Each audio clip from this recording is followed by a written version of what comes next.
তো প্রথমেই আসেন যে income from salary, sorry definition of salary.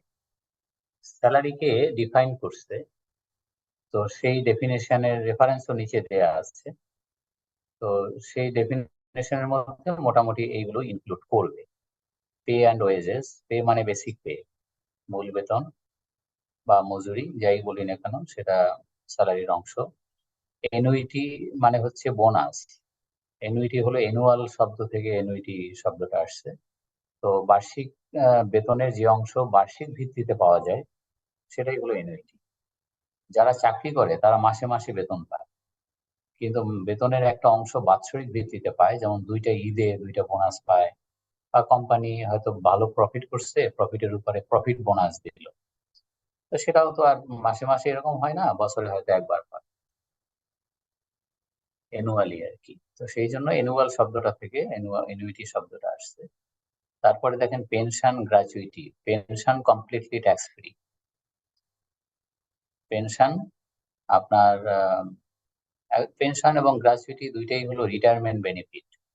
যারা চাকরি করে এবং চাকরি থেকে রিটায়ার করে, রিটায়ার করার পরে এই দুইটা জিনিস পাওয়া যায়। একটা হলো পেনশন, অনেকে সরকারি চাকরি থেকে যে রিটায়ার করে তারা মাসে মাসে সরকার থেকে পেনশন পায়, সে পেনশন সম্পূর্ণ করমুক্ত। তো সেই পেনশন শুধু সরকারি চাকরির না, বেসরকারি চাকরির হোক তাতেও করমুক্ত, সরকারি বেসরকারি যেটাই। কিন্তু গ্র্যাচুইটি, গ্র্যাচুইটি বলছে, গ্র্যাচুইটি আবার সরকারি চাকরিতে গ্র্যাচুইটি নাই। তো প্রাইভেট জবে অনেক সময় গ্র্যাচুইটি থাকে, গ্র্যাচুইটি ফান্ড থাকে। তো সেই গ্র্যাচুইটি যদি একজন চাকরিজীবী রিটায়ারমেন্টের সময় গ্র্যাচুইটি পেয়ে থাকে, সেটি 2.5 কোটি টাকা পর্যন্ত করমুক্ত। শর্ত একটাই, ওই গ্র্যাচুইটিটা জাতীয় রাজস্ব বোর্ড কর্তৃক অনুমোদিত হতে হবে, মানে it must be the approved gratuity, এবং এই গ্র্যাচুইটি অ্যাপ্রুভ করে হচ্ছে এনবিআর। তারপরে দেখেন ফিস, কমিশন, অ্যালাউন্সেস, পারকুইজিটস, এই যে কতগুলো শব্দ, যেগুলা যারা চাকরি করে তারা ভালো বোঝে এগুলো, যে যারা বেতন পায় বেতনের সঙ্গে কিন্তু মূল বেতনের পাশাপাশি বাড়ি ভাড়া ভাতা, চিকিৎসা ভাতা, যাতায়াত ভাতা, তারপরে আপ্যায়ন ভাতা ইত্যাদি অনেক রকমের ভাতা থাকে, বৈশাখী ভাতা, নববর্ষ ভাতা বা ইত্যাদি ইত্যাদি, এগুলো সবই কিন্তু অ্যালাউন্সের মধ্যে চলে আসে। এর বাইরেও আপনার পারকুইজিট একটা শব্দ আছে, সেটা দেখাচ্ছি। পারকুইজিটের একটা ডেফিনেশন আছে, তো সেইটা অবশ্য আজকের ক্লাসের জন্য ইম্পর্টেন্ট না, সেটা যেদিন আমরা পড়াবো ইনকাম ফ্রম বিজনেস সেই ক্লাসের জন্য পারকুইজিটের সংজ্ঞাটা ইম্পর্টেন্ট। পারকুইজিটের সংজ্ঞাটা এখানে দেওয়া আছে, এই হলো পারকুইজিটের সংজ্ঞা। এখানে বলছে যে একজন চাকরিজীবী সে যা বেতন ভাতা পেয়ে থাকে কোম্পানি থেকে বা এমপ্লয়ার থেকে, এইগুলো বাদে বাকি সব পারকুইজিট। তো এইগুলো বাদে বাকি থাকে কি, এগুলো বাদে বাকি যা থাকে মূলত অ্যালাউন্স থাকে, তো সেগুলা পারকুইজিট। এবং কোনো কোম্পানি বা কোনো এমপ্লয়ার যেন তার কোনো এমপ্লয়িকে 10 লক্ষ টাকার বেশি পারকুইজিট না দেয়। 10 লক্ষ টাকার বেশি যদি পারকুইজিট দেয় তাহলে বেশিটুকু ডিজালভ হবে, এবং ডিজালভ হয়ে কোম্পানির ক্ষতি হবে। কোম্পানি তার কোনো এমপ্লয়িকে 10 লক্ষ টাকার বেশি বাড়ি ভাড়া ভাতা, চিকিৎসা ভাতা, যাতায়াত ভাতা, ইনসেনটিভ বোনাস এই সব মিলে মানে কেন 10 লাখ টাকার বেশি দিল, এটা একটা অপরাধ হিসাবে গণ্য। তো হিসাব করে এই জন্য মানে ট্যাক্স প্ল্যানিং এটাই বলে যে একটা কোম্পানি যখন একজন এমপ্লয়িকে বেতন দেবে সেও যেন হিসাব করে দেয় কোনটা কত দিবে, সে জানি আবার দিতে গিয়ে ঝামেলায় না পড়ে। একদিকে কোম্পানি এমপ্লয়িকে বেতনও দিল, আবার দিয়ে একটা ঝামেলায় পড়ে যে কেন 10 লাখ টাকার বেশি দিল। তো 10 লাখ টাকার বেশি যদি দেয়, বেশিটুকুর নাম হবে এক্সেস পারকুইজিট, এবং এক্সেস পারকুইজিটের উপরে কোম্পানিকে 30% রেটে ট্যাক্স দিতে হবে, কোম্পানি রেটে। বাট যে চাকরিজীবী এই এক্সেস পারকুইজিট পেল তার কোনো ক্ষতি হবে না। সেই জন্যই বলছি যে পারকুইজিট স্যালারির সাথে সম্পর্কিত, এই জন্য আজকে পড়াই ফেলতেছি, কিন্তু মেইন কাজে লাগবে আপনার যেদিন আমরা যে ক্লাসে আমরা ইনকাম ফ্রম বিজনেস পড়াবো সেই ক্লাসে। ইনকামের 7টা হেড আমি সিরিয়ালি পড়াবো, বুঝতে পারছেন? আবার ওইখানে ফিরে আসি, ওই পারকুইজিট কথাটা বলতে গিয়ে ওই কথা মানে সংজ্ঞার মধ্যে সংজ্ঞা, ডেফিনেশনের মধ্যে ডেফিনেশন। তারপরে profits in Liu of salary, এগুলো মূলত হলো প্রভিডেন্ট ফান্ড। যে কোনো কোম্পানি তার এমপ্লয়ীদেরকে যে পিএফ বাবদ যেটা দিয়ে থাকে, ওইটাও কিন্তু এমপ্লয়ির হাতে ট্যাক্সেবল স্যালারি হিসাবে গণ্য হবে। ওটাও বেতনের পরিবর্তে মুনাফা বা যাই বলি না কেন। এই অ্যাডভান্স স্যালারি অলসো ট্যাক্সেবল। কথার কথা, এই বছরে এক ভদ্রলোক 2 মাসের বেতন আগাম নিচ্ছে অফিস থেকে, তো এই বছরে তাকে 14 মাসের বেতনের উপরে ট্যাক্স দিতে হবে, কিন্তু আগামী বছরে তাকে 10 মাসের বেতনের উপরে ট্যাক্স দিলেই চলবে, কারণ এক আয়ের উপরে 2 বার ট্যাক্স হবে না। এই আর লিভ এনক্যাশমেন্ট, এটাও part of salary. Leave encashment হচ্ছে আপনার সব করে কে? লিভ এনক্যাশমেন্ট হচ্ছে আপনার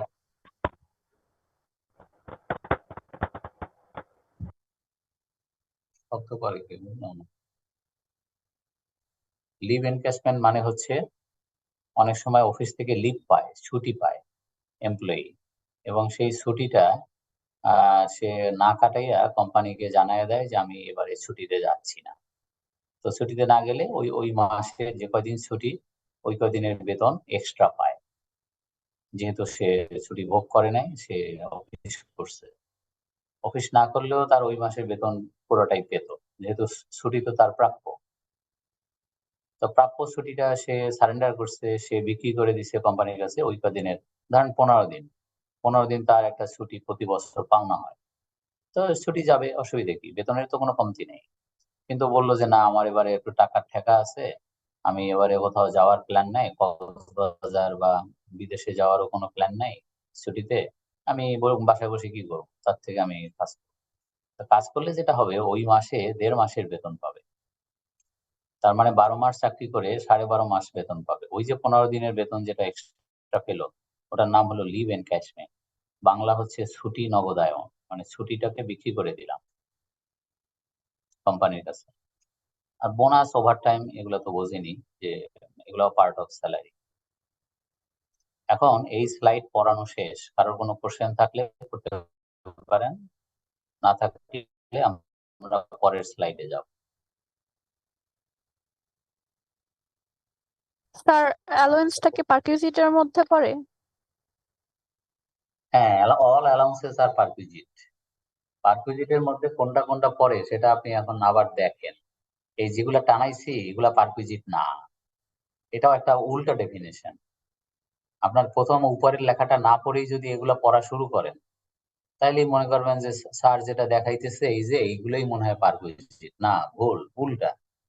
উপরে লেখা আছে একটা কোম্পানি বা একজন এমপ্লয়িকে যা যা দেয়, তার ভিতরে এইগুলো বাদে বাকি সব পারকুইজিট। এখন হিসাব করে দেখেন, এইগুলার বাদে যারা চাকরি করে তারা ভালো বোঝে। আজকের ক্লাসটা হলো কি, যে যদি কেউ আপনাদের মধ্যে চাকরি করে থাকে, সে আজকের ক্লাসটা দুর্দান্ত ক্লাস তার কাছে। কিন্তু যে চাকরি করে না, সে তো এই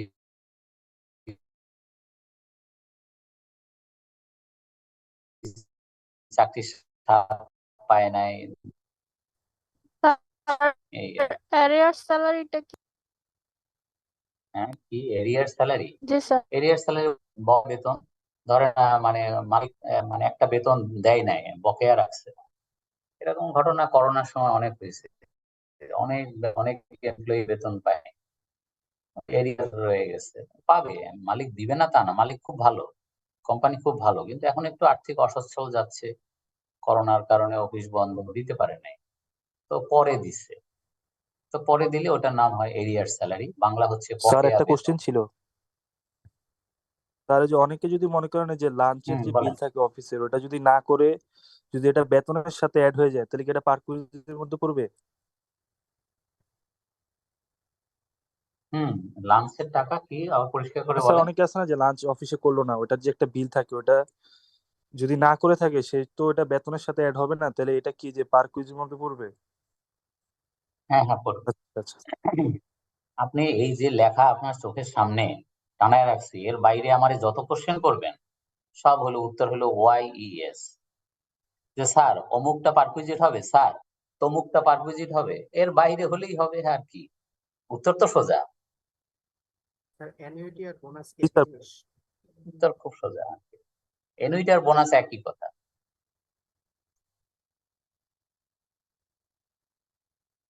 এই বোনাস এবং ওভারটাইম এই নিচের দুইটা এবারের আইনে নতুন যোগ হয়েছে, এবং এই লিভ এনক্যাশমেন্ট পর্যন্ত আগের আইনেই ছিল। আগের ইংলিশ যেটা ওটাতেই ছিল, বাংলা যেটা এবারে নতুন আয়কর আইন সেইখানে ওই দুইটা যোগ হয়েছে। বাট আমি মনে করি বোনাসটা যোগ ওভারটাইমটা ঠিক আছে, ওভারটাইমটা ছিল না, কিন্তু বোনাসটা আনাটা ঠিক হয় নাই। বোনাসটা আনতে পারতো ওই উপরে এনওইটি যেটা ওইটার পরিবর্তে আনতে পারতো, 2 নম্বরে নিয়ে যেতে পারতো বোনাস। কিন্তু উপরে এক জায়গায় লিখছে এনওইটি, আবার এখানে লিখছে বোনাস। আমি মনে করি এটা ডুপ্লিকেশন হয়ে গেছে।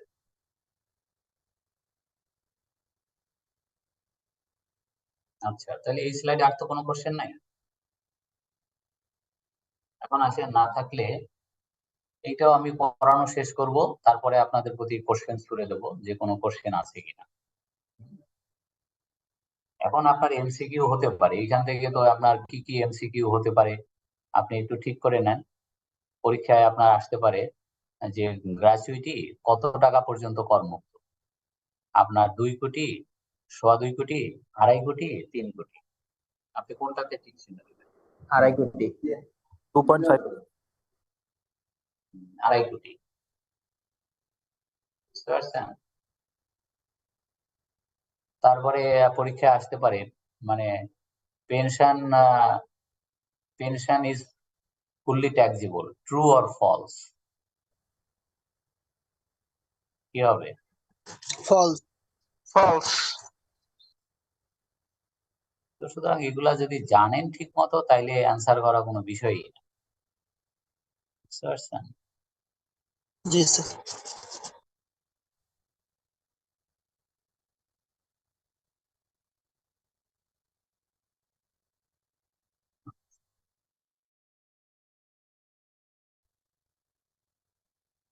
এখন দেখেন যে নিচের 4টা ক্যাটাগরির ইনকাম কিন্তু স্যালারি হিসাবে ট্রিটমেন্ট হবে। মানে স্যালারি মানে ইনকাম ফ্রম এমপ্লয়মেন্ট, চাকরি থেকে আয়। তো কি কি একটু দেখতে থাকেন, এ বি সি ডি, একটা একটা করে দেখি।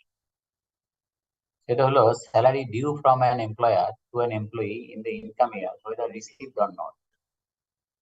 বাংলাটা হচ্ছে, মিনিংটা হচ্ছে এই যে আপনি মানে একজন চাকরিজীবী, সে জুলাই টু জুন আমাদের যে ফিসকাল ইয়ার বা ফিনান্সিয়াল ইয়ার, এই ইয়ারে তার যা বেতন ভাতা চাকরির বিপরীতে সে পেল, এইটার উপরই তাকে রিটার্ন ফিল আপ করতে হবে, এটার উপরই ট্যাক্স দিতে। আমাদের সব ইনকাম ট্যাক্স হলো বাৎসরিক। তো ভালো কথা, এখন যদি এমন হয় যে আজকে আপনি সেপ্টেম্বর মাসে রিটার্ন ফিল আপ করতে বসছেন, যে গত বছর আপনার বেতন ভাতার স্টেটমেন্ট সহ, সেইখানে দেখেন যে গত বছর মে জুন মাসের বেতনটা আপনি এখনো হাতে পান নাই। এই কোম্পানি মানে বড় খারাপ, যে কোম্পানিতে আছেন আপনি চাকরি করেন, এই কোম্পানিটা বেতন সময় মতো দেয় না। 2 মাস, 3 মাস, 4 মাস, ইভেন 5 মাস পর্যন্ত দেখা যায় যে বাকি থাকে। তবে কোম্পানি দিয়ে দেয়, মানে এমন না যে কারোর বেতন দেয় নাই, এরকম হয় নাই কখনো।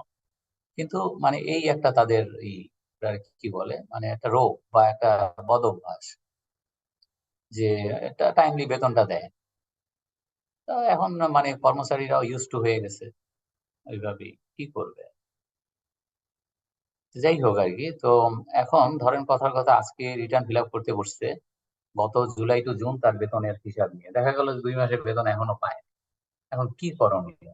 এখন যে 2 মাসের বেতন পায় না, তার মানে কি 10 মাসের বেতনের উপরে কি রিটার্নটা ফিল আপ করবে?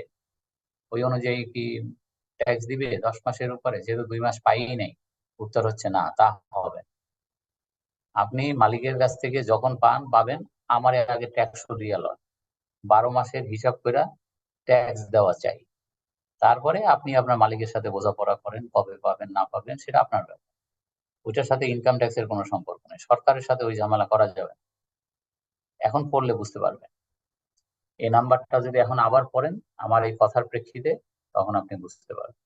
Salary due from an employer to an employee in the income year whether received or not, মানে আমার জুলাই টু জুন এই বেতনের উপরে হিসাব করে আমাকে আয়কর দিতে হবে। এখন ওই ওই কথা বললে হবে না, আমি তো এখনো পাই নাই। তো পাবেন, অসুবিধে কি? যখন পাবেন তখন তো আর আপনার কাছে আবার ট্যাক্স চাইতেছে না। বিষয়টা এরকম আর কি। আচ্ছা, 2 নাম্বার, কোনো কোশ্চেন করা যাবে না, আমার পড়ানো শেষ হবে তারপরে কোশ্চেন। বি নাম্বার, সেটা হলো salary received in the income year though not due before it becomes due to him. বিষয়টা হচ্ছে, ধরেন এবছর আমি একটা উদাহরণ দিই, তাহলে আপনার বুঝতে সুবিধা হবে কথাগুলো।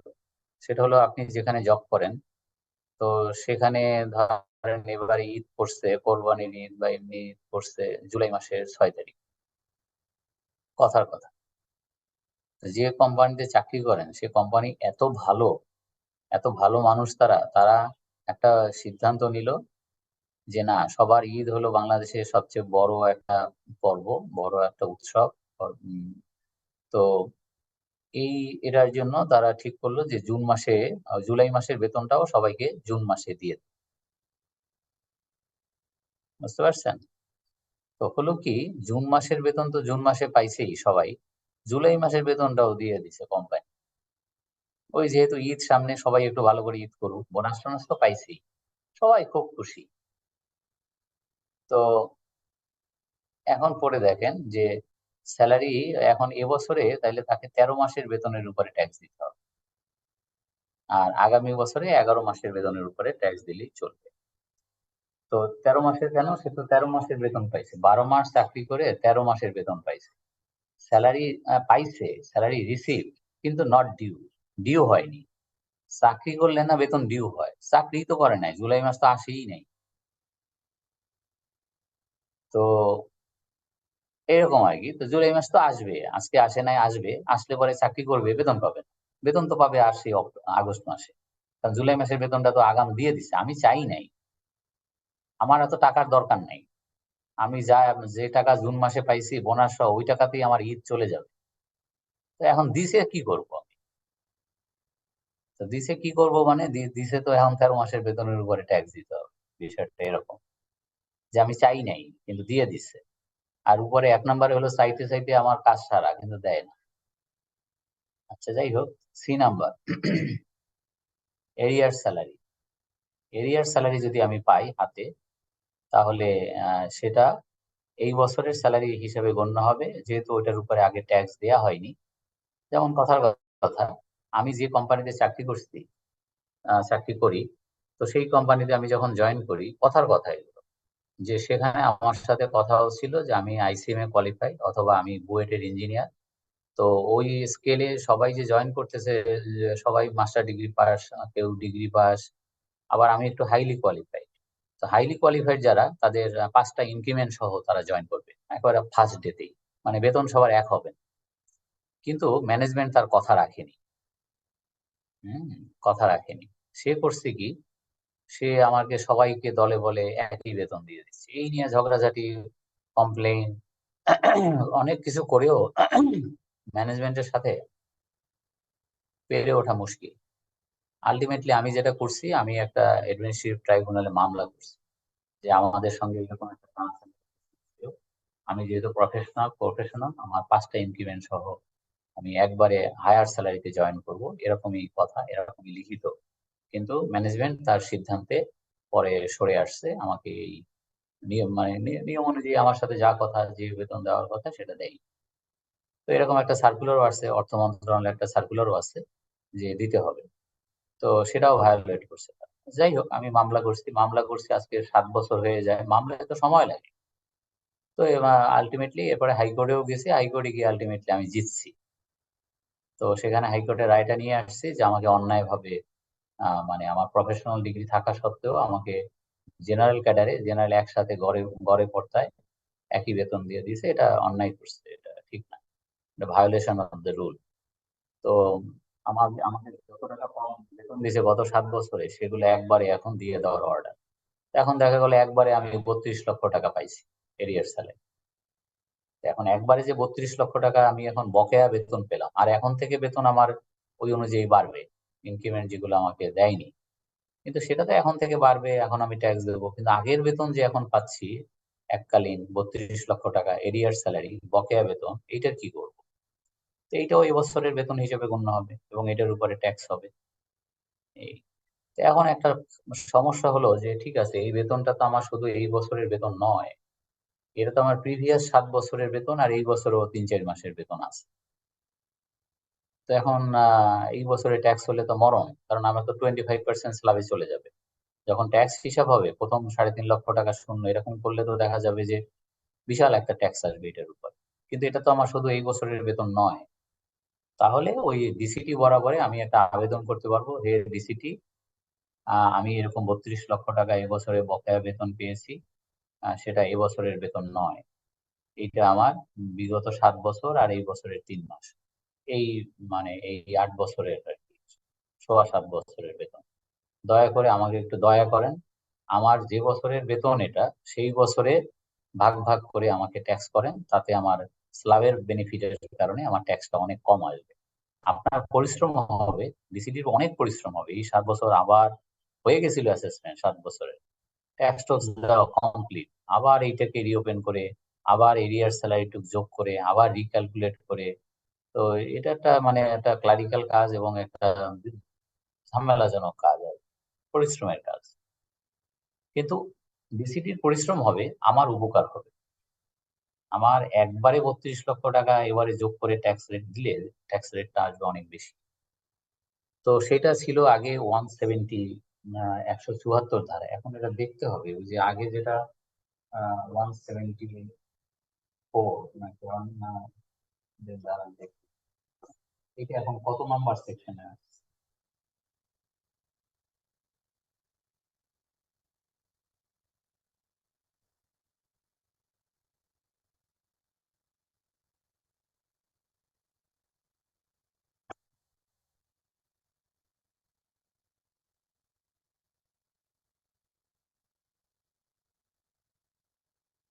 আপনাদের কাছে বই নাই? না স্যার। কেন স্যার? বই দিয়ে কিনতে স্যার বলবো। স্যার বই এখনো আসেনি। বই অভাব নাই, 200 টাকায় নীলক্ষেত, 150 টাকায় নীলক্ষেতে বইয়ের অভাব নাই। এনবিআর এর সামনে ফুটপাতে 200 করে ডাকে, একটা বই বের হয় না, কি বলি আর কি।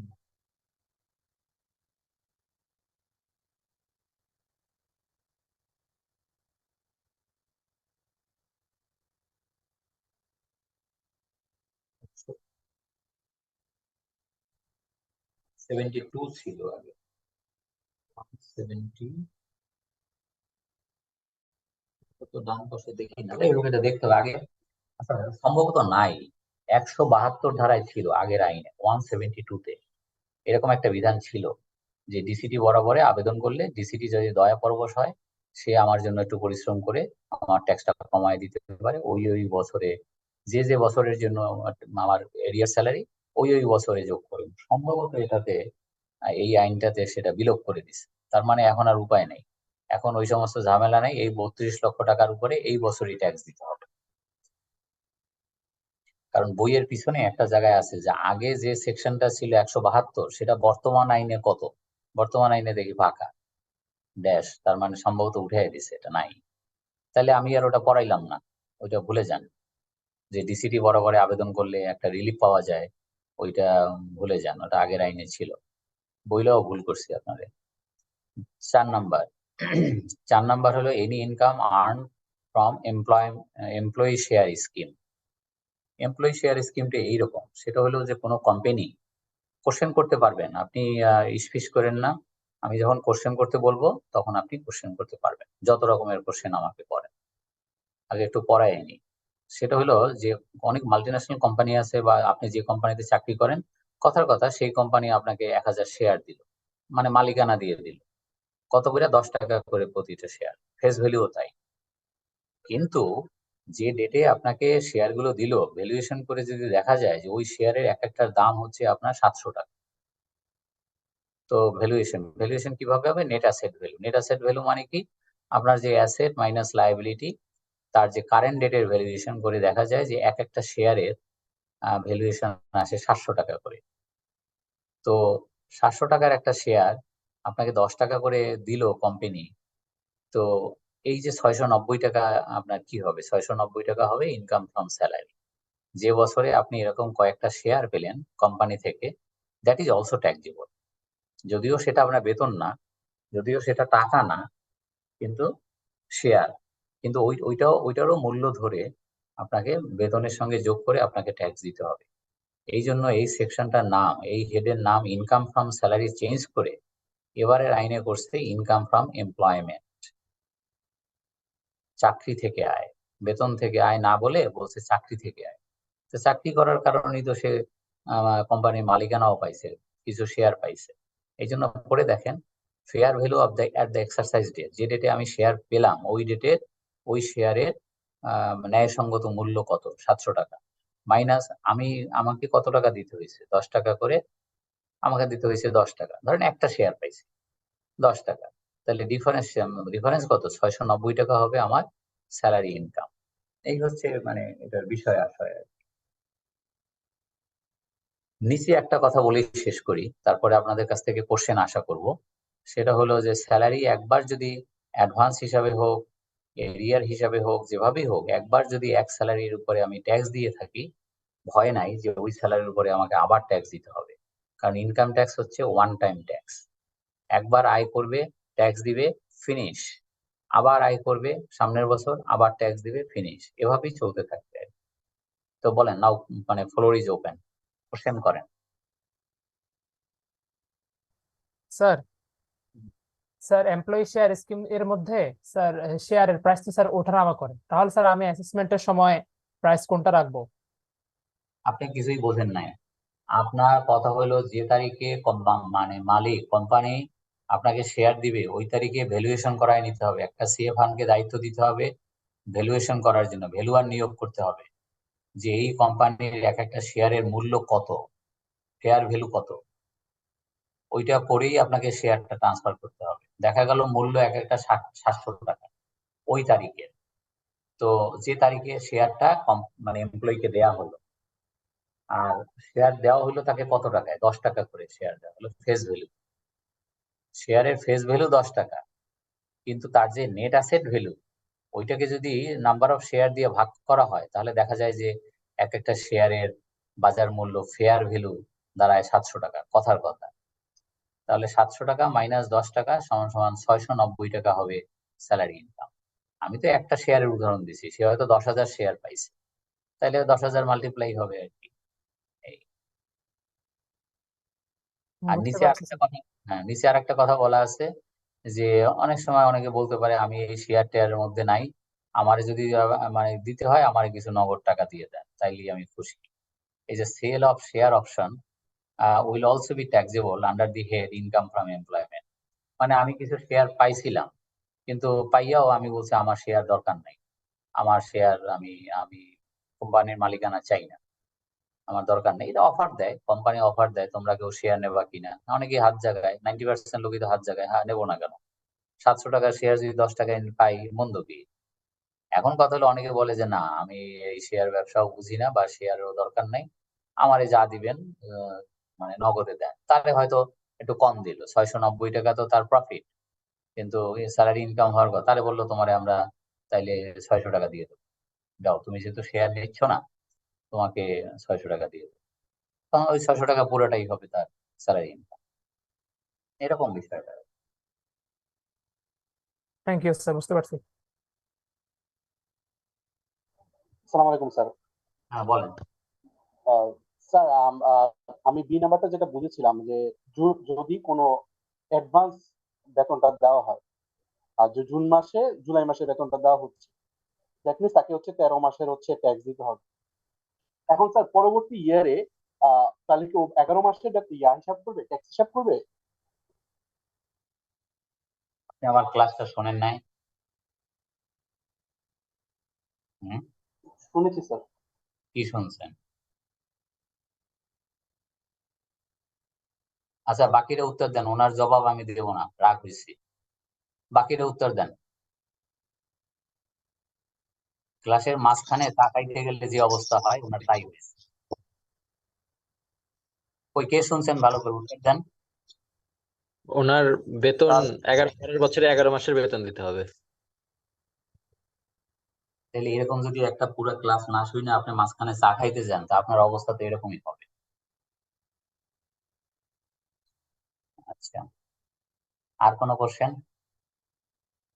স্যার স্যালারি ডিউ আর স্যালারি এরিয়ার, এটা হচ্ছে এরিয়ারটা হচ্ছে বিগত কয়েক বছরের, আর ডিউটা শুধু আর্লিয়ার ইয়ারেরটা যদি ডিউ হয় এরকম। এরকমই, হ্যাঁ। Okay sir. স্যার হ্যাঁ, স্যার এই স্যালারি ডিউটা পরে যদি কোম্পানি আমাকে স্যালারিটা না দেয় তাহলে আমি যে ট্যাক্সটা পে করছি সেটা কি আমি রিফান্ড নিতে পারবো?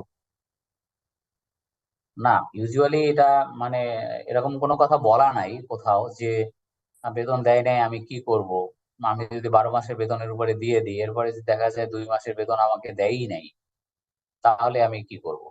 এই জাতীয় কোশ্চেন কি এগুলো থিওরিটিক্যাল পড়া, তো আপনাকে একটা মানে সত্যি কথা বলি, সেটা হলো বেতন দিবে না কেন? আমি চাকরি করি, আমার বেতন দিবে না দিলে আমার সংসার চলবে কেমনে? তো আহ, আজ জুলাই মাসে তো আমি রিটার্ন সাবমিট করব না, আমি তো রিটার্ন সাবমিট করবো নভেম্বর মাসে। তো নভেম্বর মাসেও কি আমি গত জুনের বেতন পাবো না? এটা হয়? এটা হয় না। এটা পড়ানোর খাতিরে পড়াচ্ছি, বইয়ে আসতে দেখে পড়াচ্ছি। কিন্তু আপনার যে কোশ্চেন যে আমি ঠিক আছে আমি রিটার্ন দিলাম কিন্তু আমাকে বেতন দিলই না, তা দিবে না কেন? আপনার মানে টার্মস এন্ড কন্ডিশন আছে না, মানে আপনার বেতনের, আপনি তো একটা চুক্তির শর্তে বেতনের একটা কি বলে মানে এমপ্লয়মেন্ট একটা এগ্রিমেন্টের ভিত্তিতেই তো আপনি জয়েন করছেন, তো আপনাকে পাবেন না কেন? ক্রাইসিস থাকতে পারে, ফিনান্সিয়াল ক্রাইসিস থাকতে পারে, লিকুইডিটি ক্রাইসিস থাকতে পারে, বেতন 2 দিন পরে দিতে পারে, তো বেতন দিবে না কেন? তাই না? ওকে স্যার, ইউজুয়ালি হয় না।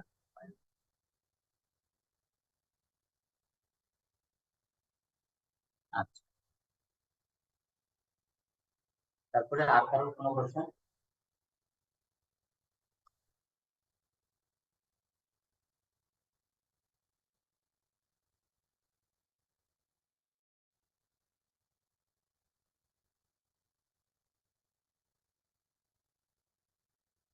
বলেন। আচ্ছা, আর কারো কোনো কোশ্চেন নেই না? ঠিক আছে, তো এটা তো হয়েছেই, ইনকাম পার ভিজিট গেল। এখন আসেন স্যালারি ইনকামের মধ্যে কি কি হবে, স্যালারি ইনকাম কম্পিটিশনটা কিভাবে হয় এটা একটু ভালো করে দেখেন। আচ্ছা, কোনো কোম্পানি যদি তার এমপ্লয়ির 5টা সার্জারি বাবদ কোনো টাকা খরচ করে বা তাকে দেয়, সেটা তার হাতে করমুক্ত বেতন হিসেবে গণ্য হবে। আমি একটা উদাহরণ দেই। ধরেন একজন পুরানো এমপ্লয়ি, এখন তার চোখের সার্জারি হবে, অথবা তার ক্যান্সার হয়েছে ওইটার সার্জারি হবে, 5টা সার্জারি, মানে heart, liver, kidney, I, cancer, এই 5টা অপারেশন বাবদ যা খরচ হবে, সেই খরচটা যদি কোম্পানি বহন করে বা কোম্পানি তার হাতে দিয়ে দেয় যে আপনি আপনার সার্জারিটা করায় নেন, তাহলে এইটা সম্পূর্ণ করমুক্ত। ওই স্যালারি যিনি চাকরি করেন তার হাতে এই যে কোম্পানি থেকে সে যে 12 লাখ টাকা পাইছে তার হার্টের অপারেশনের জন্য, এটা তার ইনকাম হিসাবে স্যালারি হিসাবে যোগ হবে না, এনি অ্যামাউন্ট। তবে এই 5টা অপারেশন, অন্য অপারেশন হবে না। তবে এই আবার আরেকটা শর্ত দিয়েছে, however this exemption will not be applicable for share holder director of any company. তবে যদি কোনো শেয়ার হোল্ডার এমপ্লয়ির জন্য, share holder director, sorry employee না, শেয়ার হোল্ডার ডাইরেক্টরের জন্য পিছনে যদি এটা হার্টের অপারেশনের জন্য কোম্পানি ব্যয় করে, তাহলে সেইটা কিন্তু ওই শেয়ার হোল্ডার ডাইরেক্টরের বেতন হিসেবে গণ্য হবে, ওইটা কিন্তু আবার মাপ না। এটা গেল 1 নাম্বার। 2 নাম্বার, এই স্লাইড শেষ হলে পরে আপনি কোশ্চেন করতে পারবেন, কোশ্চেনগুলো নোট করে রাখেন। 2 number, any convince allowance, travelling allowance দিয়ে টিএডিএ, সিএ ফার্মে যদি আপনি থাকতেন তাহলে বুঝতেন, আপনার তো সব প্রি আর্টিকেল। তো গেলে পরে জি স্যার। বুঝতেন যে একটা অফিসে যখন আপনি চাকরি করবেন বা সিএ পড়বেন, তখন আপনার সিএ ফার্ম থেকে আপনাকে বিভিন্ন জায়গায় পাঠাবে, আপনি এসে টিএডিএ বিল করবেন। তো ওই টিএডিএ বিল বা একজন চাকরিজীবী তারে পাঠাইছে চিটাগাং, তারে সিলেট পাঠায়, বিভিন্ন জায়গায় কাজে পাঠায় কোম্পানি, সে ওই কাজ সাইরা আইসা টিএ বিল করে। এই যে টিএডিএ বিল করে, ওই টিএডিএ বিল কিন্তু তার বেতনের সঙ্গে যোগ হবে না। টিএডিএ বিল সম্পূর্ণ করমুক্ত, কারণ এটা তো যে কাজে তারে পাঠাইছে ওই কাজেই ব্যয় হয়। সুতরাং এটা তো তার আয় না, আয়ের উপরে আয়কর। এটা তো হলো ব্যয়, যে টাকাটা অফিস থেকে টিএডিএ বাবদ তুলতেছে এটা হলো তার ব্যয়, অফিসের ব্যয়, অফিস পারপাসে এই এক্সপেন্ডিচার গুলো করছে। কোম্পানিও তার পিএল অ্যাকাউন্টে এটা ওই পারপাসই ব্যয় দেখায়। তো সুতরাং এটা যদি দেখা যায় যে সে যে টিএডিএটা পাচ্ছে একজন এমপ্লয়ি, এটা তার অফিস পারপাসে, তার exclusively for the performance of the duties of the office তার ব্যয় হয়ে থাকে, তাহলে এটা সম্পূর্ণ কর্ম,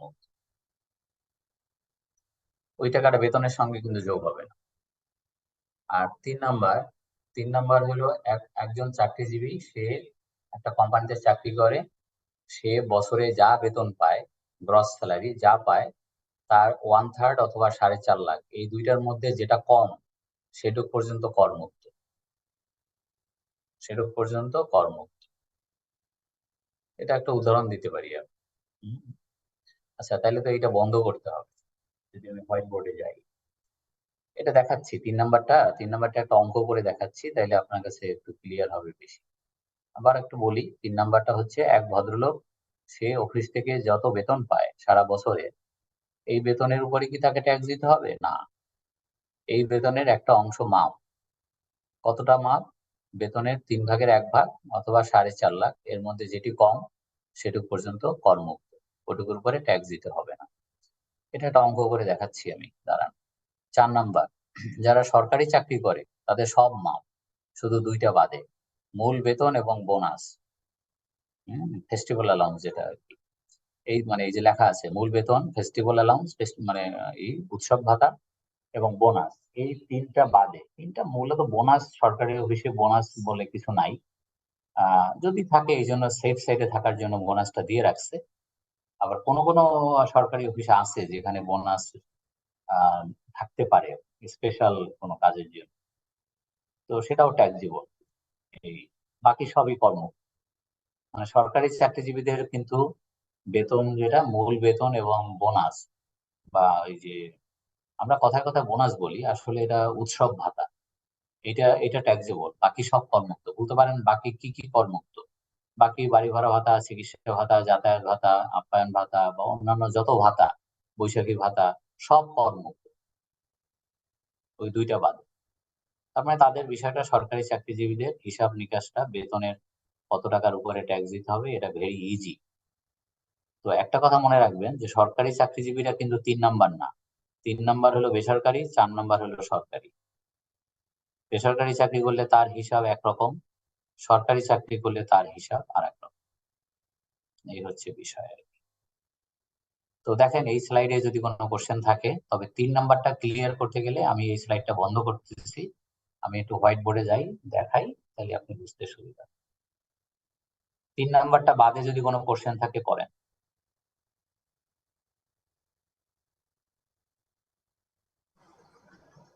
স্যার আসসালামু আলাইকুম। বলেন। ট্যাক্স ফ্রি ইনকাম স্যার 3,50,000 পর্যন্ত ওইরকম পড়ছিলাম আমরা। আমি তো 3 নাম্বারে দেখাচ্ছি, আমি এখন একটু বোর্ডে যাচ্ছি, হোয়াইট বোর্ডে যাচ্ছি, 3 নাম্বারটা বাদে কোশ্চেন করেন, আর না থাকলে আমি বোর্ডে যাচ্ছি।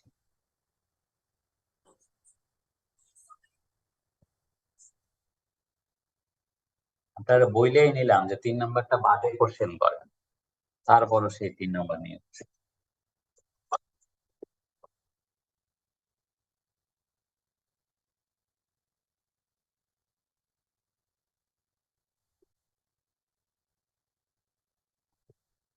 ধরেন একজনের বেসিক স্যালারি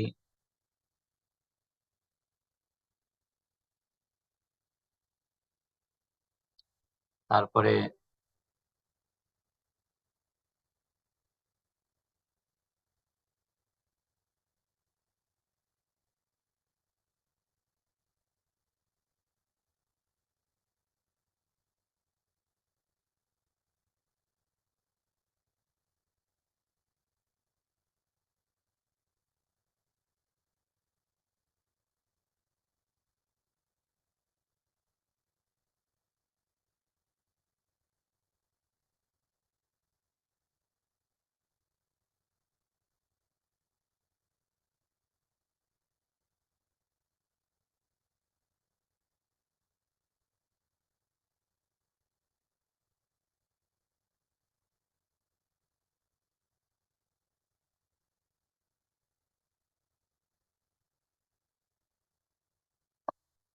বেসিক ধরেন 6 লাখ,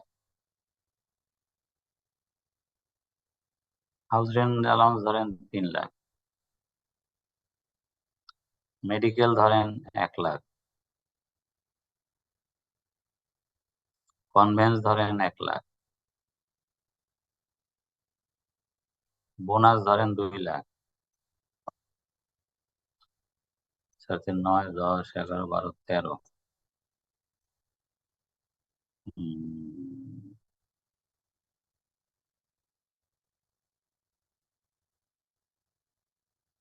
কথার কথা।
স্যার 10,50,000 হবে স্যার।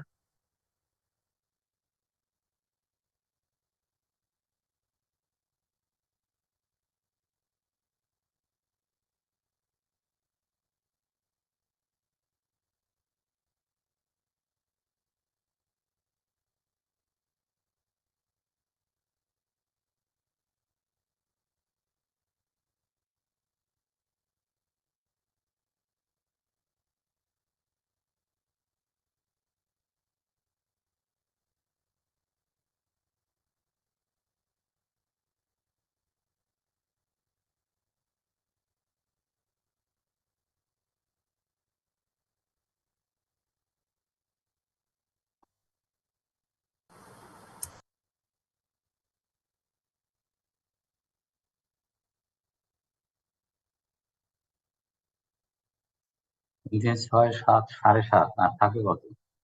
3 থাকে না?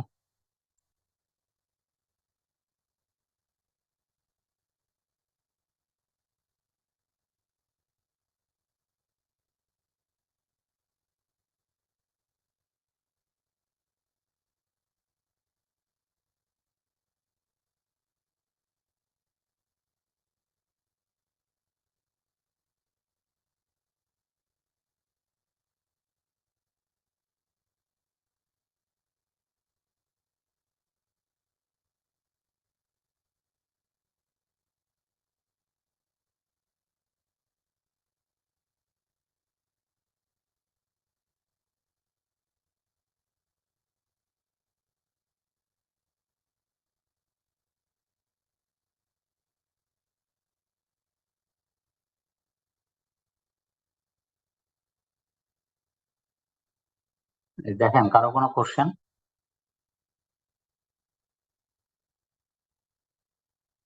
হুম, নো স্যার। ক্লিয়ার? হ্যাঁ স্যার ক্লিয়ার। স্যার এদিকে 4.5 লাখ আর ওই সাইডে 3.5 লাখ।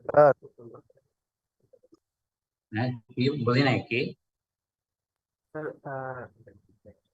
লেস এক্সেমটেড এর এখানে স্যার 4.5 লাখ দিয়েছেন স্যার, আর ট্যাক্স ক্যালকুলেশনের ওখানে 3.5 লাখ। দুইটা তো দুই জিনিস, এটা হলো আয়, ওইটা হলো কর। আমাদের এই ক্লাসটার নাম কি? আয়কর। আয়কর মানে কি? আয়, প্রথমে আয় তারপরে কর। এই বাম পাশটা হলো আয়। কেমনে যে পড়াবো?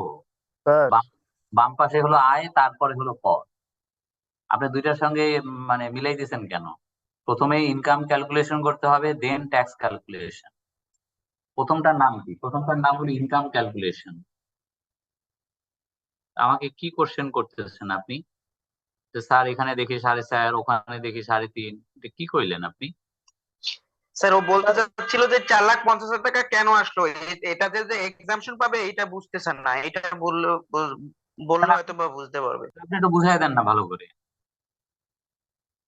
এটা তো ফর্মুলা, এটা বোঝাবুঝির কিছু নাই। একটা লোক যা বেতন পাবে, গ্রস যা বেতন পাবে তার 3/1 ভাগ। 3/1 ভাগে আসে 5 লাখ। 15 লাখ টাকার 3/1 ভাগে আসে 5 লাখ, 1/3 আসে, অথবা 4.5 লাখ। এই দুটির মধ্যে যেটি কম সেটুক পর্যন্ত মাপ, ময়কারে মাপ এক্সেমটেড, করমুক্ত। ঠিক আছে? স্যার এটা কি গভর্নমেন্ট নন গভর্নমেন্ট দুইটার জন্যই? না না, এটা private salary, private, PRIVAT, private salary. এইখানে একটা ইন্টারেস্টিং কোশ্চেন। যদি এই ভদ্রলোক এই যা অঙ্ক আছে সবই ঠিক আছে, ধরেন কথার কথা, যদি একটু বেঠিক আছে, একটু ওই যে PF contribution by the employer, এটা সরকারি চাকরিতে নাই। আচ্ছা, ধরে নিলাম যে হুবহু এক। তাহলে সরকারি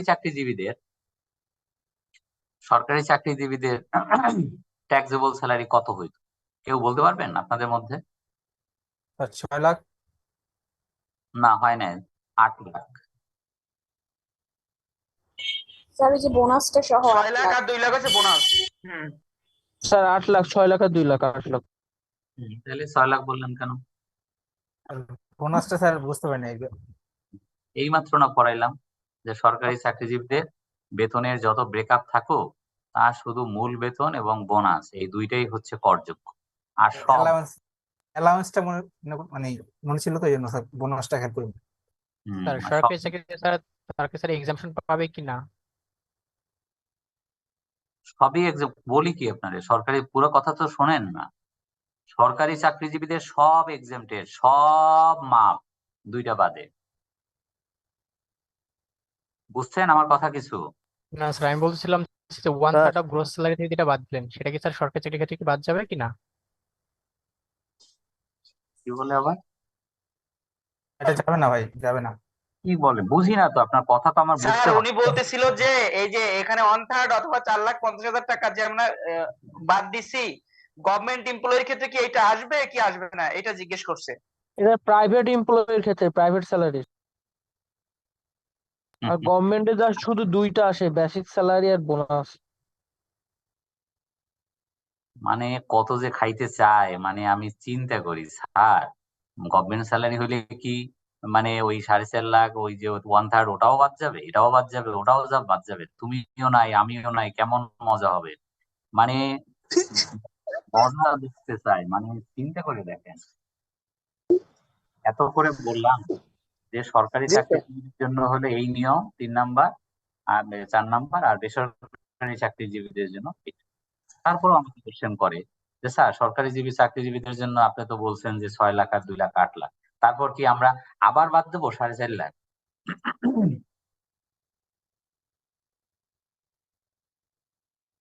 4.5 লাখ বা 1/3 এটা বেসরকারি চাকরিজীবীদের, আর সরকারি চাকরিজীবীদের সব, এটাই তো বলে দিলাম, তাই না? Sir festival bonus and bonus কি এক জিনিসই হবে এখানে? একই, মানে বোনাস, এটা ইনসেন্টিভ বোনাসই হোক বা ফেস্টিভ্যাল বোনাসই হোক, তাতে কোনো ই নাই, ফেস্টিভ্যাল বোনাস আপনার কথা লিখে দিলাম, ফেস্টিভ্যাল বোনাস।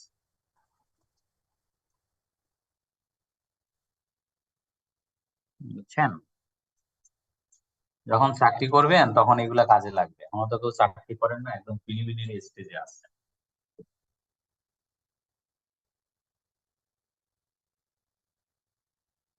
এই আর কি।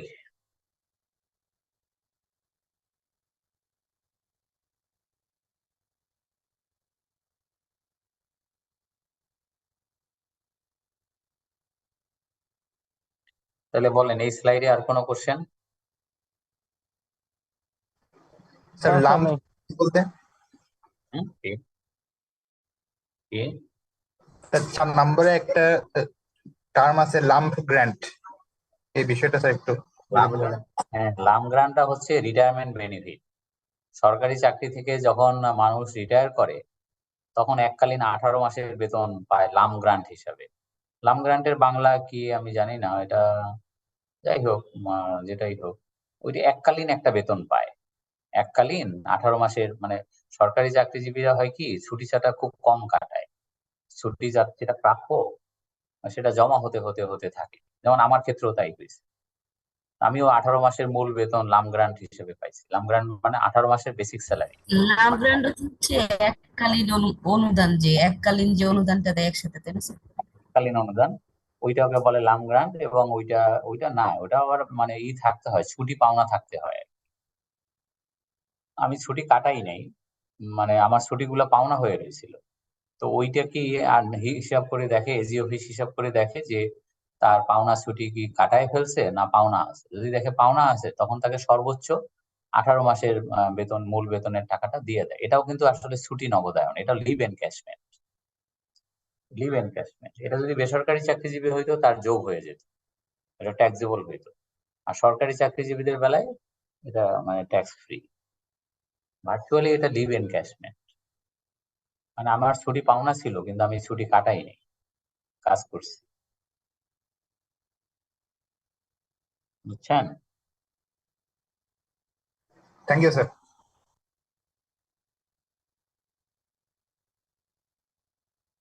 হুম। এখন আসেন, যদি মানে কেউ ফ্রি অ্যাকোমোডেশন পায়, ধরেন সে এমন একটা জায়গায় চাকরি করে, ধরেন চা বাগানে চাকরি করে, এখন চা বাগানের ম্যানেজার সে, তো তার বাংলোটা তো ফ্রি থাকার জন্য। এখন এই যে মানে কোম্পানি তাকে ফ্রি বাংলো দিল বা ফ্রি অ্যাকোমোডেশন দিল, ফ্রি কোয়ার্টার দিল।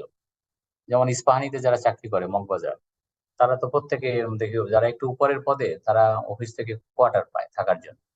এবং ওই ইস্পাহানি কোয়ার্টার গুলো মগবাজারে খুবই সুন্দর। এখন তো ওগুলো মানে ভেঙে ফেলছে, ভেঙে এবিসি কি জানি বানাইতেছে ওখানে।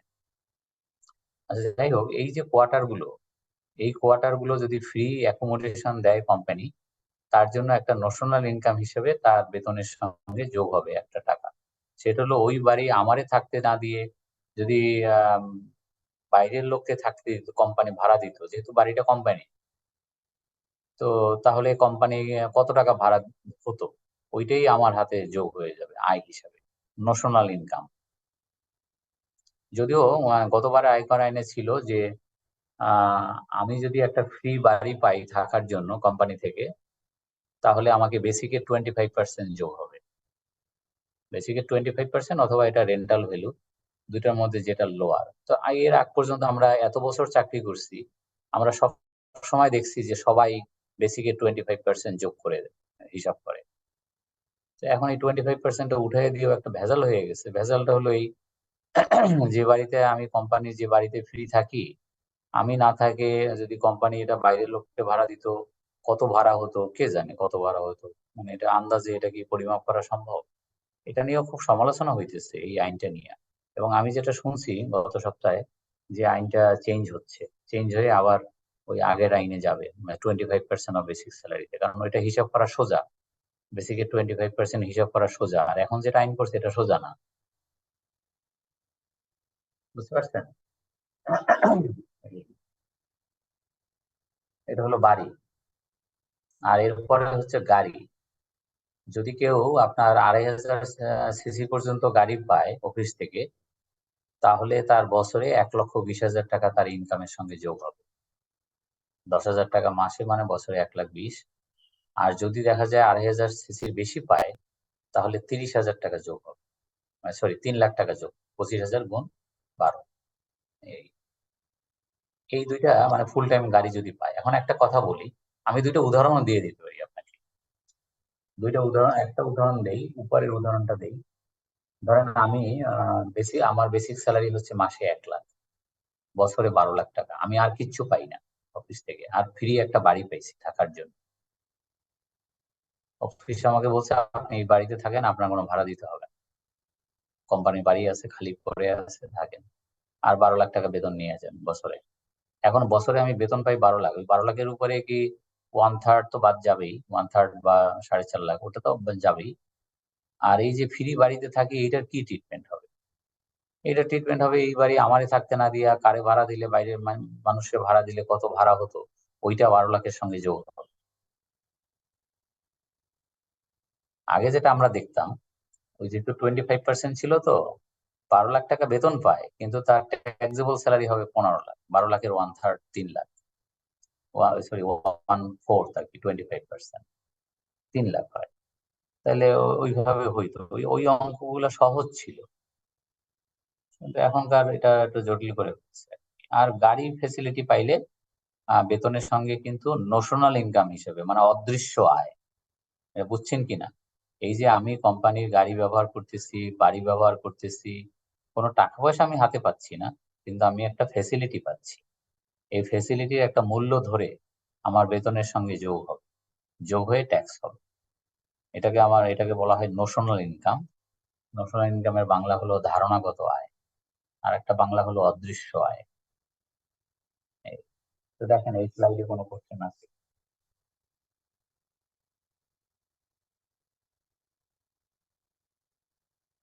একটু দেখতে থাকেন, 1 মিনিট আমি আসতেছি।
আচ্ছা, দেখছেন?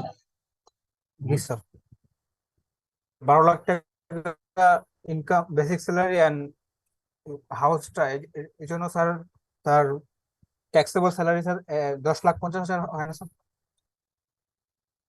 বুঝিনি কি? বেসিক স্যালারি অ্যান্ড হাউস এর জন্য স্যার তার মানে ট্যাক্সেবল স্যালারি 10,50,000 মানে 50,000 হয় না? তাই হবে, মানে যদি 25% আবার ফিরে আসে। জি স্যার অথবা ধরেন ধরেন আমার যে বাড়িতে থাকতে দিছে ফ্রি, ওইটার মাসে ভাড়া হয় 25,000। তো মাসে যদি বাইরের লোকের যদি ভাড়া দিত 25,000 টাকা ভাড়া দিতে পারতো, তার মানে বছরে ভাড়া পাইতো কোম্পানি 3 লাখ টাকা, তাই না? জি স্যার কি 3 লাখ না? তো 3 লাখ তো আমার 12 লাখের সাথে যোগ হবে। তা 12 লাখে আমার মূল বেতন হচ্ছে 12 লাখ। ধরেন আমি আর কিচ্ছু পাই, আমি অঙ্কটাকে সোজা করতে চাই, সহজ করার জন্য এই উদাহরণটা দিলাম। তো 12 লাখ আর 3 লাখ 15 লাখ, এই 15 লাখ হলো আমার গ্রস স্যালারি। এখান থেকে আবার 1/3 বাদ যাবে, 1/3 বা মানে 4.5 লাখ। তো 15 লাখ থেকে 4.5 লাখ বাদ দিলে ওই 10,50,000 টাকা হবে আমার ট্যাক্সেবল স্যালারি। তো ওইটা ওই যে অঙ্কটা করাই দিছি, একই অঙ্ক।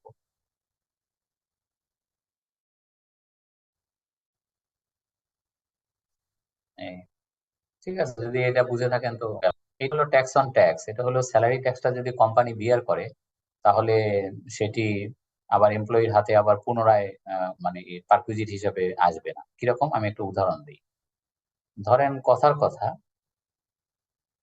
কথা যে অঙ্কটা আমি করায় দিলাম, যে আমি বেতন পাই কত, 15 লাখ টাকা। আমার 15 লাখ টাকার উপরে 4.5 লাখ টাকা তো বাদ যাবে, ট্যাক্সেবল স্যালারি হয় 10.5 লাখ। এটার উপরে ট্যাক্স আসছে 80,000 টাকা, যদি মনে পড়ে আপনার জি ওই স্যার হোয়াইট বোর্ডে যেটা করাই দিলাম। জি স্যার করছি স্যার এটা হ্যাঁ, করছেন। এটা 80,000 টাকা কথার কথা আমার কোম্পানির সাথে আমার চুক্তি, 80,000 আমি আমি ট্যাক্স দিতে পারবো না। আমার যা ট্যাক্স আসে হিসাবে কোম্পানি দিয়ে দিবে, এই শর্তে আমি চাকরিতে জয়েন করছি, সিগনেচার করছি আমি। বুঝতে পারছেন? তো এখন কোম্পানি আমার পক্ষে চালানের মাধ্যমে 80,000 টাকা সরকারি কোষাগারে আমার নামে জমা দিয়েছে। তার মানে ওই চালানটা আমার দিয়ে দিছে, আমি এখন রিটার্ন সাবমিট করব, আমি খালাস।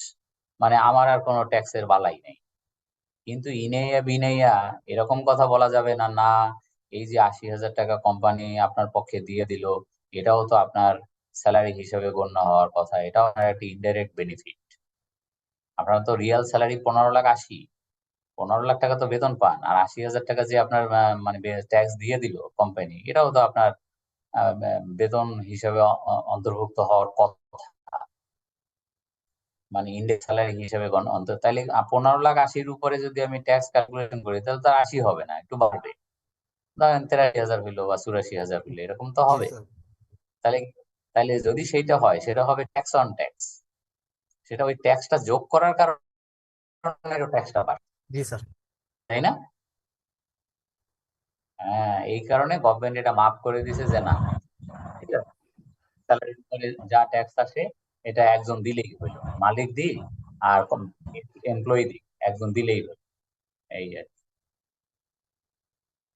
স্যার এটা আর টিডিএস কি স্যার সেম কথাই, না, সেম জিনিস? না, সেম জিনিস না, উল্টা জিনিস। সিডিএস হলো আমার বেতন থেকে কেটে নিবে 80,000 টাকা, যে আমার বেতনের উপরে ট্যাক্স হয় 80,000, তো সামনে না, আমার দিবে 14,20,000। সেটাও পড়াবো আমি, সেটাও আপনাদের ক্লাস আছে আগামীতে, টিডিএস এর একটা ক্লাস আছে। আর এটা হলো এক্সট্রা, এটা হলো যে বেতনের উপরে কোম্পানি ট্যাক্স দিয়ে দিলাম, বেতন দিয়ে দিবে, আমি নিরিবিলি চাকরি করবো, আমার বেতন দেবে, আমি ঘরে নিয়ে যাব, বাসায় নিয়ে যাব আমার বেতন, ট্যাক্স দিতে পারবো না। এটা হলো এইটা। এখন আসেন যে কোথায় কোথায় বিনিয়োগ করলে বিনিয়োগ রেয়াত পাওয়া যাবে। কোথায় কোথায় বিনিয়োগ করলে, 1 নম্বরে হচ্ছে যে জীবন বীমা প্রিমিয়াম, নিজের নামে হোক, স্পাউসের নামে হোক, মানে স্পাউস মানে স্বামী স্ত্রীর নামে হোক, তারপরে ডিপেন্ডেন্ট চিলড্রেনের নামে হোক, ওই পলিসি ভ্যালু 10% পর্যন্ত আপনার প্রিমিয়ামটা অ্যালাউড, লাইফ ইন্স্যুরেন্স প্রিমিয়ামটা অ্যালাউড।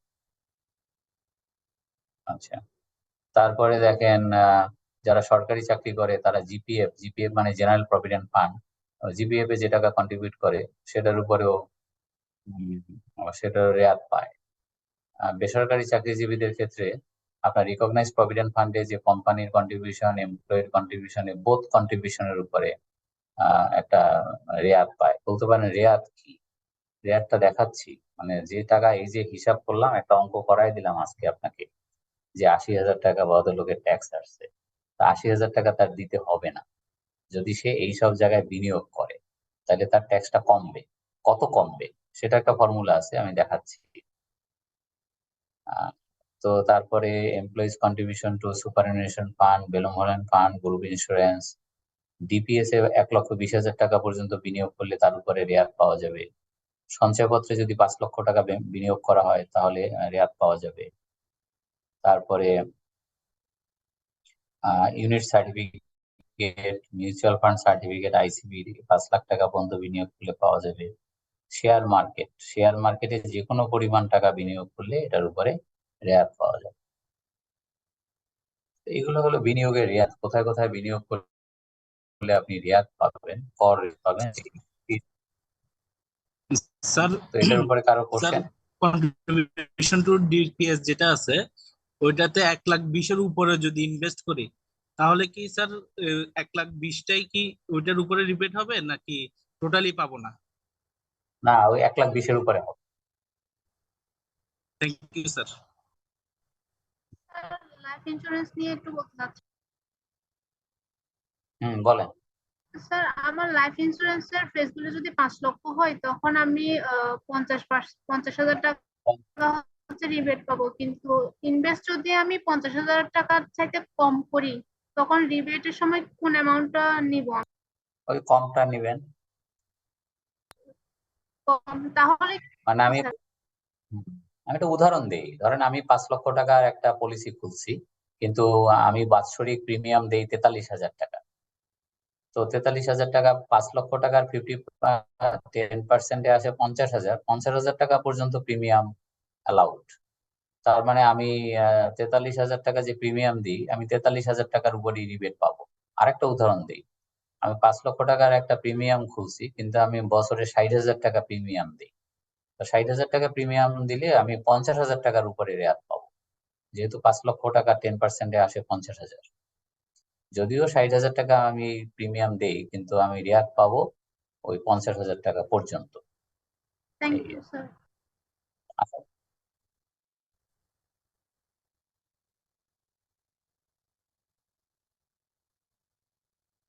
আর কোনো কোশ্চেন? এই ডোনেশন গুলোর উপরেও রেয়াত পাওয়া যায়। মানে donation two rural charitable hospital পড়ে দেখতে পারেন। ডোনেশন টু জাকাত ফান্ড, আপনি ইসলামিক ফাউন্ডেশন তো জাকাত ফান্ড ম্যানেজমেন্টের দায়িত্বে। তো ইসলামিক ফাউন্ডেশনে যদি আপনি জাকাত দিয়ে মানি রিসিট নেন তাহলে ওইটার উপর আপনি রেয়াত পাবেন। কিন্তু ব্যক্তিগতভাবে আপনি শাড়ি, লুঙ্গি এগুলো বিতরণ করবেন জাকাতে, ওইটার উপরে কোনো রেয়াত নাই।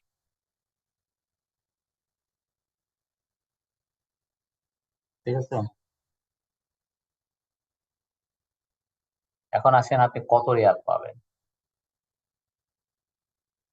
সেটা হলো যে আপনার টোটাল যে ট্যাক্সেবল ইনকাম,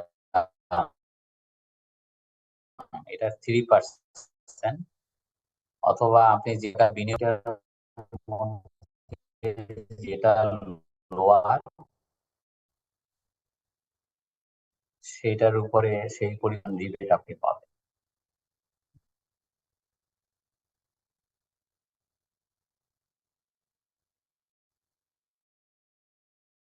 হ্যাঁ,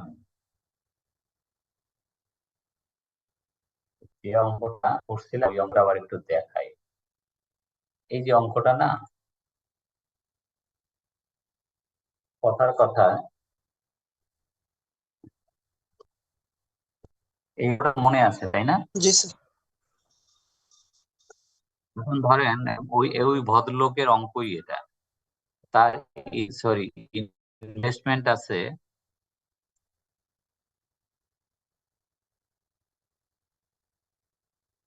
তার কতগুলো ইনভেস্টমেন্ট আছে, ডিপিএস আছে 1,20,000 টাকা,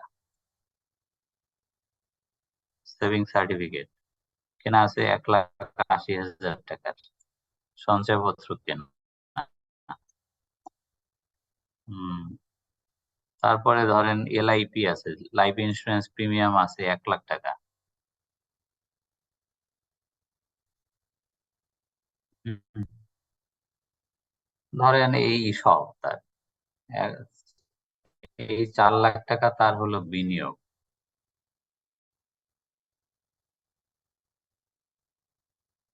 এখন সে মানে পাবে রিবেট ক্যালকুলেশন।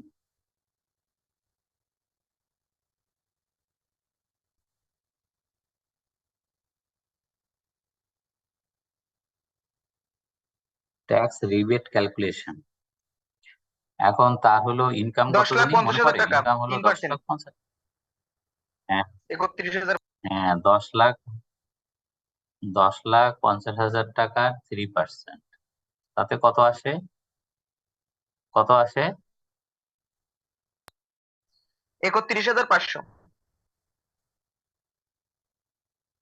31,500 তার বিনিয়োগ হলো 4,00,000, 15%।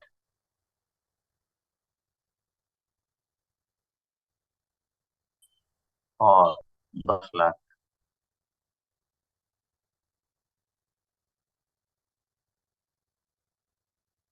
এই তিনটার মধ্যে 31,500 লোয়ার। রিবেট। 31,500।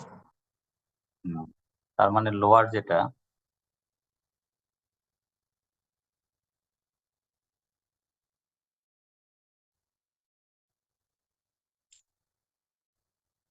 হয়ে যায়।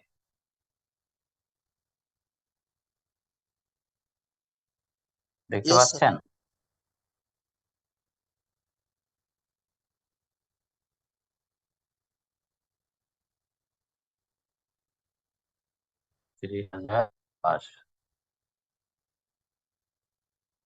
তার মানে এই যে 80,000 টাকা, এইখান থেকে লেস ইনভেস্টমেন্ট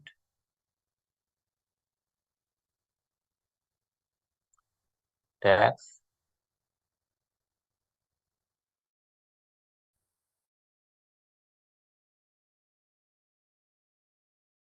রিবেট সমান যদি তার মানে বিয়োগ করলে কত হয়? 48,500। 48,500।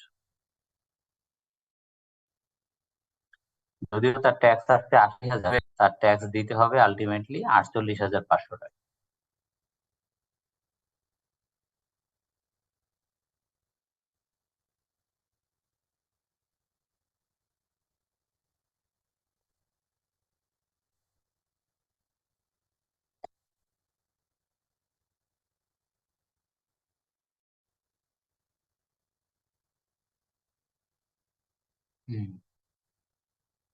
ঠিক আছে? জি স্যার।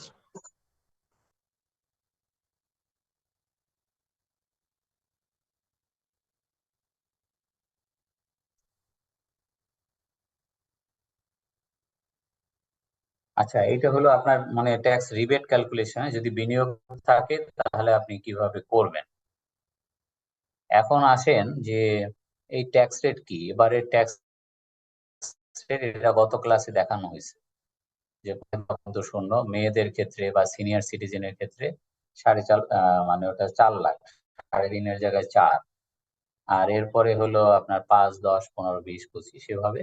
আর হচ্ছে আপনার ওই যে কি বলে, এটা দেখছেন, এটা তো গত ক্লাসে দেখানো হয়েছে, এই নিয়ে আমরা 3-4টা অঙ্কও করছি, জি স্যার। তাই না?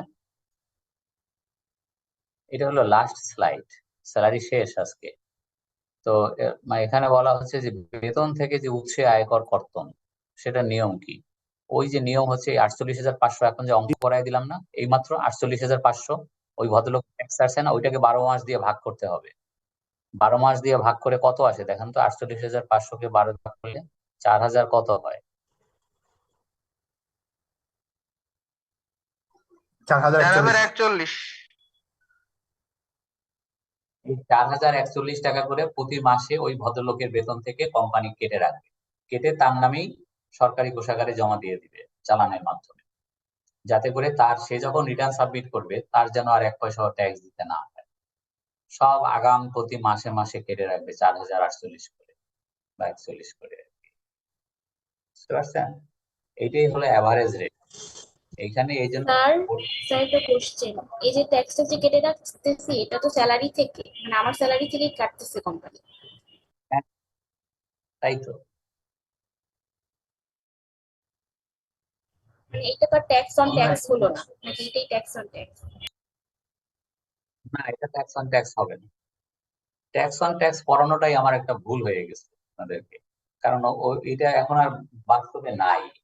মানে মালিক আমার ট্যাক্স দিয়ে দিবে এইরকম মালিক বাংলাদেশে নাই। বুঝতে পারছেন?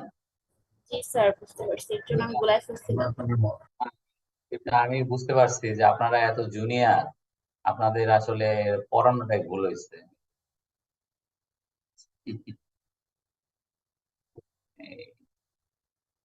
এইটা হচ্ছে মানে প্র্যাকটিস, যে এই যে আমি অঙ্কটা করে দিলাম 48,000 কত, ওইটাকে 12 মাস দিয়ে ভাগ করলে 4041 টাকা প্রতি মাসে এই ভদ্রলোকের বেতন থেকে কেটে রাখবে। এবং ওই ভদ্রলোক যখন রিটার্ন দাখিল করতে যাবে তখন দেখা যাবে তার ট্যাক্স আসছে কত, 48,500। কোম্পানি তার কাছ থেকে ট্যাক্স কাইটে রাখছে কত, 48,500। সুতরাং এখন তাকে রিটার্ন দাখিল করার সময় আর কত দিতে হবে, কিছুই দিতে হবে। বিষয়টা এরকম আর কি। এবং এই যে কোম্পানি প্রতি মাসে তার বেতন থেকে যে কেটে রাখবে 4,000 কত টাকা করে, এটা কিন্তু পরের মাসের সেকেন্ড উইকের মধ্যে সরকারি কোষাগারে জমা দিতে হবে। ওই যে নিচের প্যারায় লেখা, বুঝছেন? জি স্যার।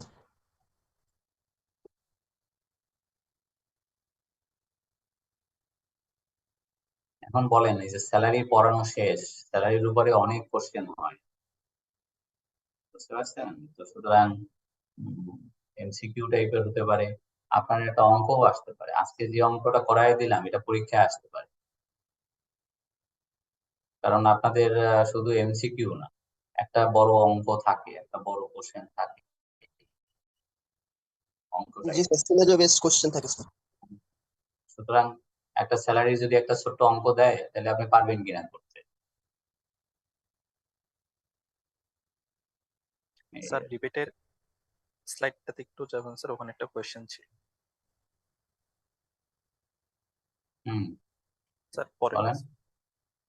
না, এটা তো না স্যার, ওই যে পার্সেন্টেজ যেটা ছিল স্যার, এখানে excluding any income where minimum tax is applicable and any income where reduced tax rate is applicable, এই লাইনটা স্যার। শোনেন, আমি তো এখন পড়াচ্ছি শুধু স্যালারি, কিন্তু স্যালারির সাথে যদি আরো কিছু ইনকাম যোগ হয় অন্যান্য হেডে, সেগুলো যদি আপনার minimum tax applicable, reduce tax rate applicable এরকম হয়, ওগুলোকে বাদ দিয়ে নিতে হবে। ওগুলোকে বাদ দিয়ে তারপরে 3% করতে হবে। যেমন আমি একটা উদাহরণ দিই, ধরেন আমার অঙ্কে দুইটা আমার হলো এই যে বেতন হচ্ছে আমার ট্যাক্সেবল স্যালারি হচ্ছে 10,50,000 টাকা, আর আমার সঞ্চয়পত্রে সুদ আছে 10 লাখ, টোটাল ইনকাম আমার 20,50,000। তাহলে কি 20,50,000-এর উপরে আমি 3% রিবেট পাবো? উত্তর হচ্ছে না। কেন পাবো না? সঞ্চয়পত্রের সুদের উপরে যে ট্যাক্স কাটে 10%, ওটা মিনিমাম ট্যাক্স। এই যে মিনিমাম ট্যাক্স তাহলে কোনটা? স্যালারি থেকে যে ট্যাক্স কাটে এটা কি মিনিমাম ট্যাক্স? না। তাহলে মিনিমাম ট্যাক্স কোনটা কোনটা সেটা পড়াবো আগামী ক্লাসে।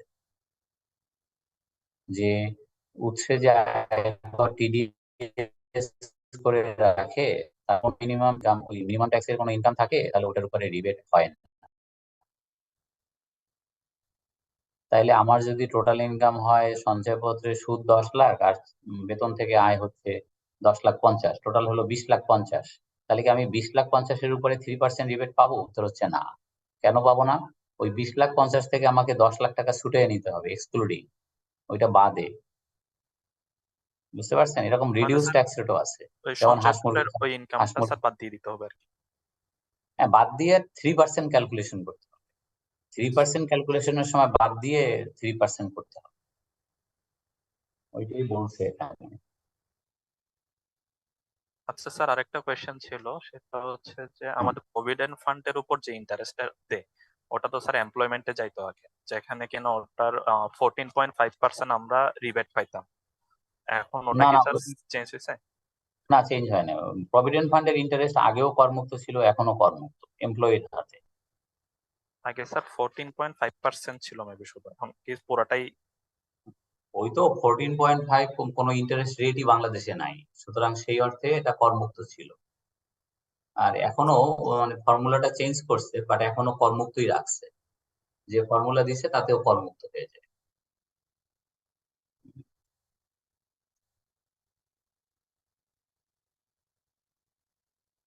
স্যার আমার একটা প্রশ্ন আছে। বলেন। এমপ্লয়াররা যে স্যার মান্থলি ট্যাক্সের একটা ট্যাক্স কেটে রাখে, ওরা কি এমপ্লয়িজদের ইনভেস্টমেন্ট সম্পর্কে মানে ওদের কাছে কি সব ইনফরমেশন থাকে? এই যে রিবেট বাদ দিয়ে যে ওই ট্যাক্সের ওটা ক্যালকুলেট করা হয় ট্যাক্স লায়াবিলিটি, এই জন্য। না, ওরা যেটা করে, ওরা তো আর আপনার আপনার পার্সোনাল ইতিহাস তো ওরা জানে না। ওরা ওই ইনকামের 3% ক্যালকুলেশন করে ওইটা সেফ সাইডে থেকে ওইটাই বাদ দিয়েই ওরা করে। এখন আপনি সবাই যে কাজটা করে, সব আপনি চাকরি করলে বুঝবেন যে ওই কোম্পানি আপনাকে জুন মাসে আপনার কাছ থেকে হিসাব নেয় যে আপনি কোথায় কোথায় বিনিয়োগ করছেন, আমাদেরকে জানান। যদি না জানান তাহলে আমরা এ যাবত আপনার কাছ থেকে যে কম ট্যাক্স কাটছি তাতে হবে না, আমি এখন বেশি ট্যাক্স কাটাম। আপনার ট্যাক্স আসছে 80,000, আমরা তো আপনার বাদ দিয়া 48,000 টাকা কাটতেছি। আমি জানি যে আপনি বিনিয়োগ করবেন, আপনি শিক্ষিত, আপনি সচেতন, হ্যাঁ, তো আপনারা বিনিয়োগ করবেন, রেয়াত পাবেন। আপন ভালো পাগলেও বোঝে যে কি হলে আমার ট্যাক্স কমবে, এটা পাগলেও বোঝে। তো সুতরাং আপনি আমাকে যা যা দিচ্ছেন ওই কাগজগুলো দেন, আমরা আমাদের ফাইলে রাখি ফর আওয়ার সেফ সাইড, যে আমরা আপনার কাছ থেকে কম কাটি নাই, ঠিকই কাটছি। আর যদি দিতে না পারেন জুন মাসে, তাইলে কিন্তু আমরা বাড়তি ট্যাক্স কেটে ফেলব। আমাদের বাঁচতে হবে, কি বুঝতে পারছেন?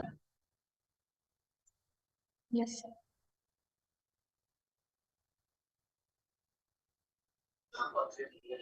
স্যার আসসালামু আলাইকুম। হ্যাঁ বলেন। স্যার কিছুদিন আগে স্যার একটা এসআরও বেরিয়েছিল, মানে জাস্ট আমার মনে হচ্ছে যে প্রভিডেন্ট ফান্ডের উপর নাকি এবার স্যার 27.5% ট্যাক্স কাটতে হয়েছে। না না না না, অনেক। আজকে আমরা পড়াচ্ছি স্যালারি, আজকে আপনার মানায় না। ওইটা হলে আপনি সাউন্ড বন্ধ করেন, আমি আপনাকে শিখাচ্ছি, পড়াচ্ছি। ওইটা হলো সরকার এবছর থেকে আইন করছে যে প্রভিডেন্ট ফান্ডের পিন নিতে হবে। প্রভিডেন্ট ফান্ড হচ্ছে একটা ট্যাক্সেবল এন্টিটি, এবং প্রভিডেন্ট ফান্ডকে রিটার্ন দিতে হবে। এবং প্রভিডেন্ট ফান্ডের যখন রিটার্ন দিতে হবে, তো প্রভিডেন্ট ফান্ডের ট্যাক্স রেট হচ্ছে প্রভিডেন্ট ফান্ডের যে ইন্টারেস্ট, প্রভিডেন্ট ফান্ডের একমাত্র ইনকাম হচ্ছে ইন্টারেস্ট ইনকাম। তো ওই ইন্টারেস্ট ইনকামের উপরে 27.5% হারে ট্যাক্স দিতে হবে। এটা এবারে নতুন আইন, আগে কোনোদিনও ছিল।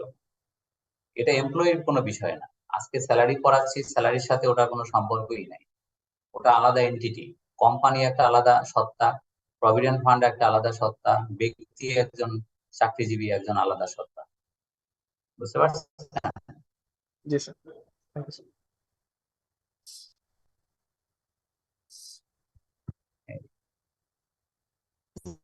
ঠিক আছে, তাহলে আমরা একটা 15 মিনিটের ব্রেকে যাই।